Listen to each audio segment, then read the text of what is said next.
Haleluya, Bwana Yesu Kristo asifiwe. Ninakusalimu katika jina kuu la Yesu Kristo. Karibu sana katika kipindi chetu cha Saa ya Faraja katika Kristo. Tunakutangazia na kukuletea ujumbe wa neno la Mungu wa kubadilisha maisha yako, lakini kukuunganisha pamoja na Kristo popote ulipo ulimwenguni unapotusikiliza na kutufuatilia. Karibu sana, na leo tuna somo jipya kabisa linalohusu wakati wa Mungu ni sahihi zaidi kwako. Na kabla hatujaendelea, tumshukuru Mungu kwa neema yake na kwa ajili ya ujumbe wake wa siku ya leo. Mungu wetu na Baba yetu wa mbinguni, tunakushukuru kwa ajili ya siku ya leo. Asante kwa ajili ya ujumbe wako, na asante kwa ajili ya msikilizaji wetu na wale ambao watatufuatilia kwa njia ya mtandao wa internet popote walipo ulimwenguni.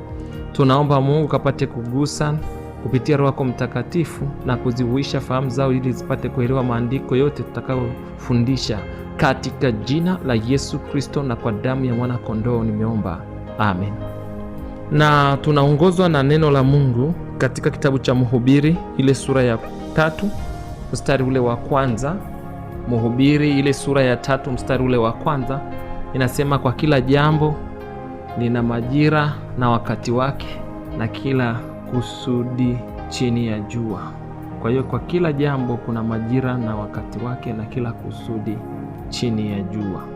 Na kwa nini tunapata somo hili? Ni ili kutuelewesha kwamba Mungu anafanya kazi katika majira na wakati.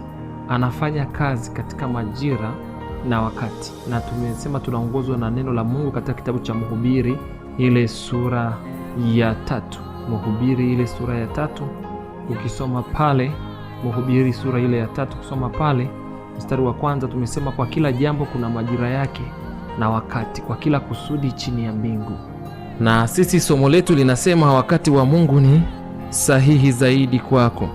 Sasa ni vizuri tuangalie maandiko tofauti tofauti ili uweze kupata maana halisi ya wakati. Wakati ni mkusanyiko wa vipindi fulani katika majira aidha, na pia vipindi hivyo vimebeba mwongozo au hatima au tukio. Na unaweza ukasoma katika Mwanzo sura ile ya 8 mstari wa 22 ukaona kwamba muda nchi idumupo, majira yake ya kupanda na kuvuna, wakati wa baridi na wakati wa hari, wakati wa kaskazi na wakati wa kusi, mchana na usiku havitakoma.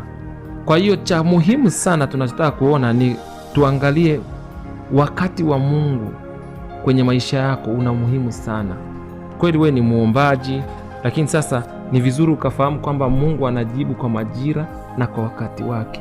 Kumekuwa na watu wengi sana wanamuomba Mungu vitu, na wasangine wanakuwa wanaona Mungu, mbona kama umechelewa kunijibu, au mbona hutaki kukutana na mimi katika jambo hili na hili nimekuomba.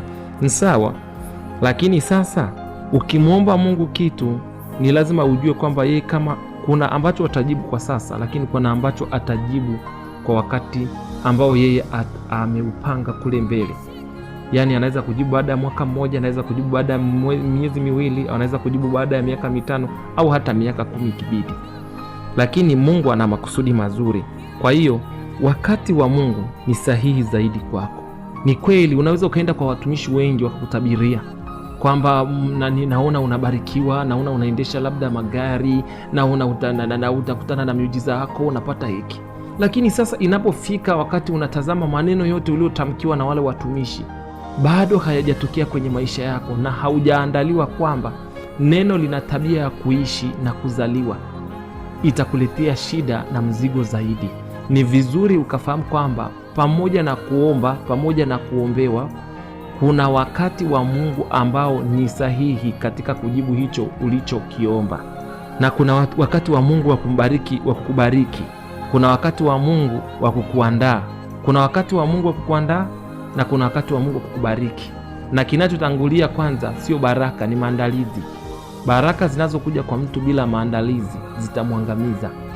Na imeandikwa kabisa kule kwenye kile kitabu cha Methali kwamba kumfanikiwa kwa mpumbavu kutamwangamiza. Kwa hiyo Mungu haleti baraka bila kuandaliwa, ni lazima uandaliwe kwanza.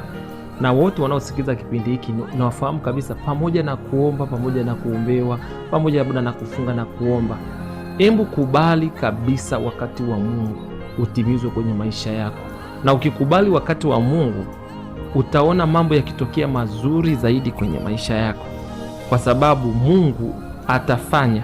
Hebu tuangalie mfano wa jinsi Mungu anavyotumia wakati kujibu watu katika kile kitabu cha Mwanzo sura ya 18, ukisoma kuanzia ule mstari wa 9 mpaka wa 15, utaona jinsi wale watu wanne walimtembelea Ibrahimu. Walikuwa wakipita, Ibrahimu akawaita, basi akahimiza akawaandaliwe wafanywe karamu, wakafanywa karamu wale wageni waliomtembelea Ibrahimu. Hebu tuseme basi kwamba Ibrahimu alikuwa ameshamuomba Mungu ambariki mtoto kupitia tumbo la mkewe Sara kwa muda mrefu, na Mungu akawa amemwahidi Ibrahimu kwamba nitakubariki. Akawa amemtoa pia katika maono, akamtoa nje, akamwonyesha nyota za mbinguni, akamwambia uzao wako utakuwa mwingi kama nyota za mbinguni. Lakini pia akamtoa, akamtazamisha mchanga wa bahari, akamwambia uzao wako pia utakuwa mwingi kama mchanga wa bahari, katika Mwanzo sura ya 15. Hebu tuangalie sasa jinsi Mungu alivyokuja kumtokea wakati ulipofika. Wale wageni wanne, Biblia inatuambia kwamba kwenye mstari ule wa 11 wanasema, basi Abrahamu na Sara, Mwanzo sura ya 18 mstari ule wa 11. Basi Abraham na Sara walikuwa wazee sana na umri wao mkubwa, na Sara alikuwa amekoma katika desturi ya wanawake. Kwa hiyo Sara akacheka moyoni mwake akisema, niwapo mkongwe nitapata furaha na bwana wangu mzee.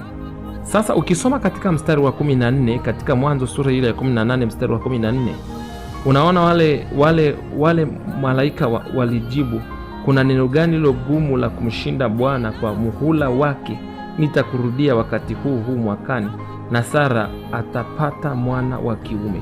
Hivi unaelewa kwamba pamoja na wale wageni kumtembelea Ibrahimu, mtoto wa kuzaliwa kwa siku moja, bado kulikuwa na muda wa mwaka mwingine mzima ili aweze kupata mtoto, kwa sababu pale wanamwambia majira kama haya mwakani tutakutembelea na utakuta Sara amepata mtoto. Sasa ili uweze kuelewa wakati wa Mungu ni sahihi zaidi, angalia Mwanzo sura 21 kwenye ule mstari wa kwanza. Anasema, Bwana akamjia Sara kama alivyonena, na Bwana akamfanyia kama alivyosema. Sara akapata mimba, akamzalia Ibrahimu mwana wa kiume katika uzee wake, kwa muhula alioambiwa na Mungu. Sasa wakati unapoombewa au unapoomba, kitu cha kuchunga sana, angalie hicho ulichoambiwa unapata kwa wakati upi. Unajua, usipokuwa na utulivu katika kumsubiri Mungu, unaweza ukafanya vitu vingi ambavyo vitautesa moyo wako. Sara, Mungu alikuja kumtokea katika Mwanzo sura 21 mstari wa kwanza, katika ule muda wale watu wanne waliosema. Kwa hiyo nataka kuweka vizuri kwamba wale waliomtokea Ibrahimu walikuwa tu sio malaika. Mungu alikuwa ndani ya wale watu na ndio alikuwa anafanya ile kazi, kwa sababu katika Mwanzo sura 21 mstari wa kwanza inasema kwamba Bwana akamjia Sara kama alivyonena.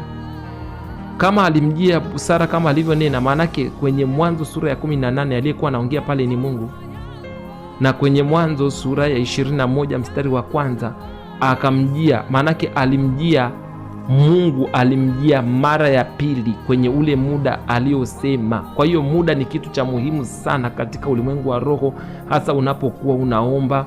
Jifunze pia kutafakari ukuu wa Mungu, kuangalia majira. Mungu alikuahidi vitu, lakini alikuahidi katika majira gani? The moment unaposoma katika Habakuki ile sura ya 2 inaeleza zaidi ya kwamba kuna njozi ambazo zinakawia, anakuambia usingoje, hata zijapokawia bado zitatimia. Kuna jambo liko kwa wakati, kuna jambo la wakati wa sasa hivi, kuna jambo la wakati ujao. Kule kwenye Mhubiri 3 anasema kuna wakati wa kuzaliwa, kuna wakati wa kufa, kuna wakati wa kupanda, kuna wakati wa kuvuna, kuna wakati wa kukusanya, kuna wakati wa kutupa yaliyokusanywa. Unaona, kuna wakati wa kujenga, kuna wakati wa kubomoa. Sasa wewe wakati wako huu wa sasa hivi ni wa kumsubiri Mungu. Unataka akupatie majibu ambayo ni mengi ya vitu vingi. Sasa ni kweli, nikupe tu kitu ambacho kitakusaidia katika maisha yako. Unanisikiliza hata hapo ulipo sasa hivi, vitu vinavyotokea sio kwa sababu ya nguvu za watumishi ambao wanakuombea, hapana. Ni kwa sababu hicho kitu kiko katika wakati wa sasa. Kama hakiko katika wakati wa sasa, hata tukisema ujibiwe ni uongo, tunakudanganya. Kuna vitu ambavyo viko wakati uliopo na wakati ambao ujao.